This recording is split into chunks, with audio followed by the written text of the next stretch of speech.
اپنا مقالے کا آغاز کرنے سے پہلے میں صرف دو باتیں بڑی مختصراً کہنا چاہوں گا کہ بہادر شاہ ظفر کو دیکھنے کے کئی پہلو ہو سکتے ہیں. کچھ پہلوؤں پہ بات کی گئی، لیکن ایک اگر آپ فلسفہ تاریخ کو اور ایک ہیگیلین ڈائلیکٹیکل جو پروسیس ہے اس کے تحت دیکھیں تو بہادر شاہ ظفر کی ایک بالکل ڈفرینٹ پکچر بھی ہے. اقبال نے جو کہا تھا ہے جرم ضعیفی کی سزا مرگ مفاجات، تو اس کو ہمیشہ سامنے رکھنا چاہیے کہ سروائیول آف دا فٹسٹ جو ہے یہ نیچر کا ایک اصول ہے. تو میں نے کوشش کی ہے کہ میں بہادر شاہ ظفر کی سیاسی اور ان کی شاعرانہ زندگی کا ایک بیلنسڈ ویو پیش کروں. اور دوسری بات یہ ہے کہ جو دوست پڑھنے والے اور اس خاص پیریڈ کی شاعری پڑھنے والے ہیں وہ جانتے ہیں کہ بہادر شاہ ظفر پہ ایک الزام جو مولانا محمد حسین آزاد نے خاص طور پہ اچھالا کہ ان کی شاعری خاص طور پہ ان کا تیسرا اور چوتھا دیوان جو ہے وہ استاد ذوق کی دین ہے. تو اس حوالے سے بہت تحقیق بھی ہوئی لیکن میں نے اس کا کوئی ذکر نہیں کیا، تو یہ نہ سمجھا جائے کہ وہ اس کو صرف برش اپ کر دیا گیا ہے، لیکن اس کا موقع نہیں ہے، اس کے لیے ایک لمبا ٹائم چاہیے. تو مقالے کا عنوان ہے بہادر شاہ ظفر شاعر اور بادشاہ. 19ویں صدی کو اردو شاعری کے حوالے سے یقیناً ایک زرعی دور قرار دیا جا سکتا ہے، تاہم ایک ناخوشگوار اتفاق ہے کہ سیاسی اور سماجی اعتبار سے یہی دور ہندوستان کے مسلمانوں کے لیے مشکل ترین وقت ہے. 19ویں صدی کے نصف آخر تک آتے آتے سلطنت مغلیہ اپنے زوال کے آخری مراحل میں داخل ہو چکی ہے. آخری 3 بادشاہوں شاہ عالم ثانی، اس کے بیٹے اکبر شاہ ثانی اور پوتے بہادر شاہ کے دور کا اس ایک فکرے سے بخوبی اندازہ لگایا جا سکتا ہے جو اس وقت زبان زد خاص و عام تھا، یعنی خلقت خدا کی، ملک بادشاہ کا اور حکم کمپنی بہادر کا. بلکہ بہادر شاہ کے عہد میں تو عملاً ملک بھی انگریز کا تھا اور بادشاہ کی عملداری صرف قلعہ معلیٰ کی حدود میں قائم تھی. بادشاہ انگریز کا باقاعدہ وظیفہ خوار تھا اور اسی کے بل پر کاروبار شہریاری قائم تھا. ذاتی محافظین، وزراء، اساتذہ، علماء اور فنون لطیفہ کے ماہرین اسے بادشاہ ہونے کا احساس دلاتے رہتے تھے. دربار کے رسوم و رواج اور آداب کی پیروی ترک نہ ہوئی تھی. بادشاہ کے آگے مقدمات بھی پیش ہوتے جن کا وہ فیصلہ کرتا تھا، تاہم یہ مقدمات قلعہ معلیٰ کی 4 دیواری میں رہنے والے لوگوں اور ان کے معاملات سے متعلق ہوتے تھے. بقیہ ہندوستان بادشاہ کی عملداری سے باہر تھا. وظیفہ خوار بادشاہوں کے پاس فنون لطیفہ کی سرپرستی اور تہذیبی سرگرمیوں کے لیے وقت وافر تھا. جہاں پہلے بادشاہوں کو امور سلطنت نمٹانے سے فرصت نہ تھی اور وہ فنون لطیفہ کی صرف سرپرستی کر سکتے تھے، وہاں یہ آخری بادشاہ اس قدر فرصت رکھتے تھے کہ وہ سرپرستی کے ساتھ ان میں عملی حصہ بھی لیتے تھے. شاہ عالم ثانی خود ایک شاعر تھے، اکبر شاہ بھی شعر کہتے تھے اور شعاع تخلص کرتے تھے. بہادر شاہ ظفر تو ایک زود گو شاعر، نثر نگار، موسیقار اور خطاط بھی تھے. اردو میں ظفر اور دیگر زبانوں میں شوق رنگ تخلص اختیار کیا. ایک عمدہ خطاط تھے اور خط نسخ اور خط طغرا میں کمال حاصل تھا.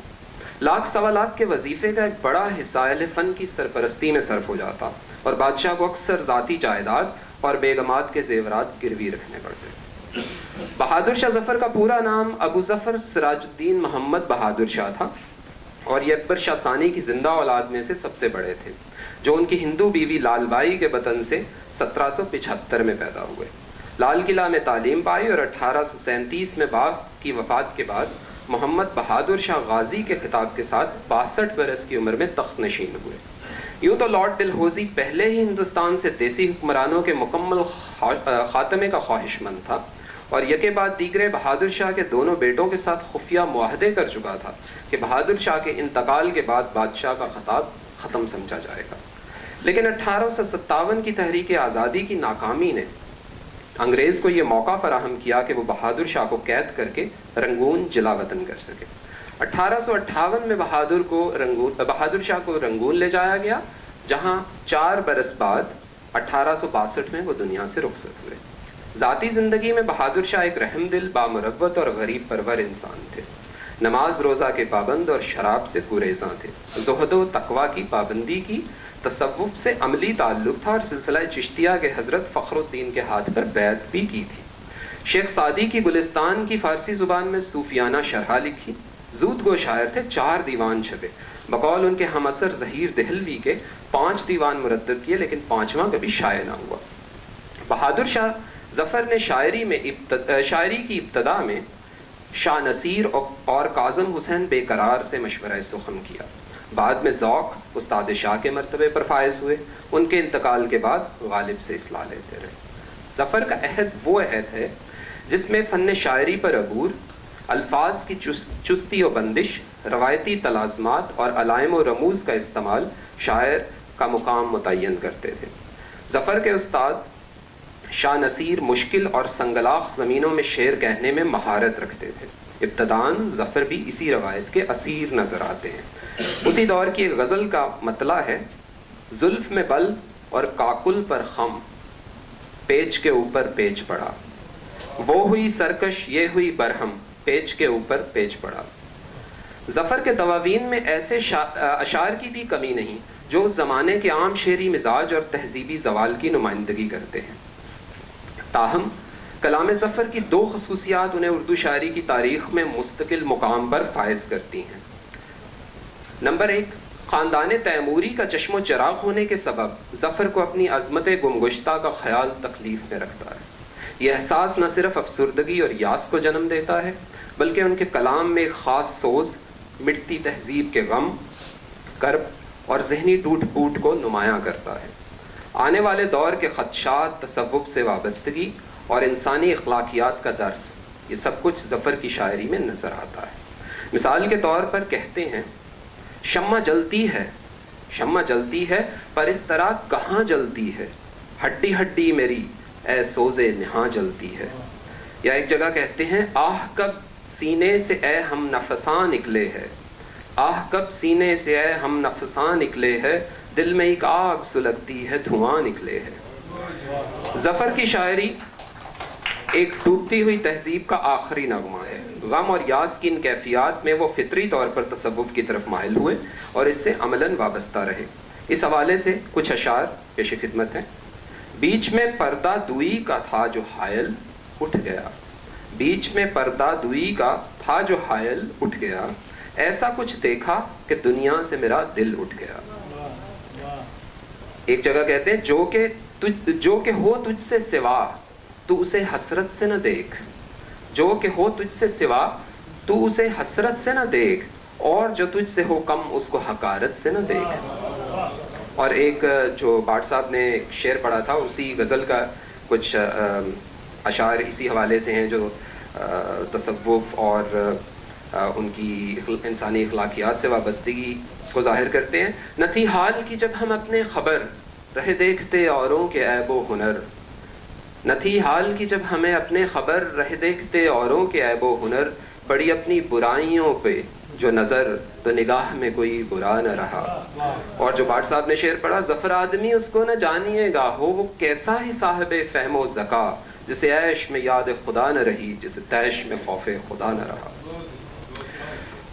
دوسری کلام ظفر کی دوسری بڑی خصوصیت اس کا خالص اردو بن ہے. لال قلعہ آخر اردو معلیٰ کا مرکز تھا اور اس کی زبان سند کا درجہ رکھتی تھی. ظفر عام بول چال کی زبان استعمال کرتے ہوئے پیچیدہ فارسی تراکیب سے پرہیز کرتے ہیں.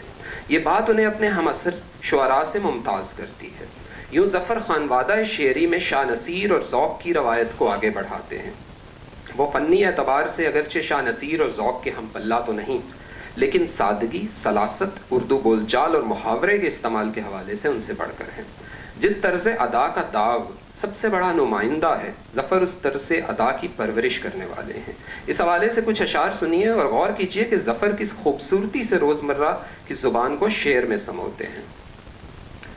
تیرے رخ کے خیال میں، یہ وہی غزل ہے بھاٹ صاحب نے بھی جس کا شعر پڑھا: تیرے رخ کے خیال میں کون سے دن اٹھے مجھ پہ نہ فتنہ روز جزا، تیرے رخ کے خیال میں کون سے دن اٹھے مجھ پہ نہ فتنہ روز جزا، تیری زلف کے دھیان میں کون سی شب میرے سر پر ہجوم بلا نہ رہا.